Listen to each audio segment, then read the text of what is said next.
హైదరాబాద్ లో land order ఎంత చక్కదనంగా పని చేస్తుందో ఇయాలనే తెలిసింది. ఎంత చక్కగా అంటే అబ్బో మాటలలో చెప్పవశం కాదు. పోన్రి అగో చూడుండ్రి, దర్వాజాలకెళ్ళి ముగ్గురు వెళ్ళిర్రు. మూతికి మాస్కులు పెట్టుకురు కదా, ముఖాలు కనబడకుండా. ఓయమ్మనే చేతుల గన్ను పట్టుకొని వచ్చిండు. అలా వెనకాల ఇంకొకటి బ్యాగ్ వేసుకొని ఎంట్రీ ఇచ్చిర్రు. చూస్తుంటే దేన్నో మంచిగా పోతం పెట్టనీకే వచ్చినట్టుంది ఈ బడివే గ్యాంగ్ అంతా.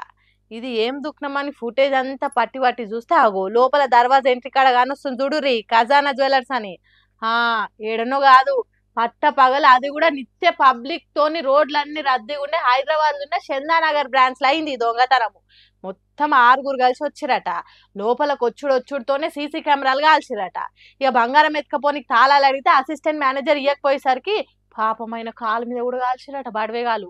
అంతేల్మే అలా పనిచేసేటోళ్ళు పోలీసులకు ఫోన్ చేసేసరికి కాకిలు సై సై అని ఆరనేసుకొని వచ్చిర్రు. ఎంబటే వారిపోయిరట. ఇక సార్లు అన్ని దిక్కులలో దోలాడు షురూ చేసిరట. ఇక ఇది ఇప్పుడు అంతా తెలిసేసరికి ఎవరు చూడు ల్యాండ్ ఆర్డర్ని వేసుకుంటారు. అది చేతులున్న సీఎం రేవంత్ రెడ్డిని కూడా అరుచుకుంటారు. మరి ఆ బడివేగాలను పోలీసులు ఎన్నడు దొరకబడతారో గానీ అప్పటిదాకా మన సర్కారుకు మాటలు పడక తప్పది.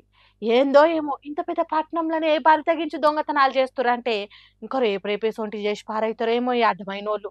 చిరపాయిల ముండుర్రులా ఏడిపోయినా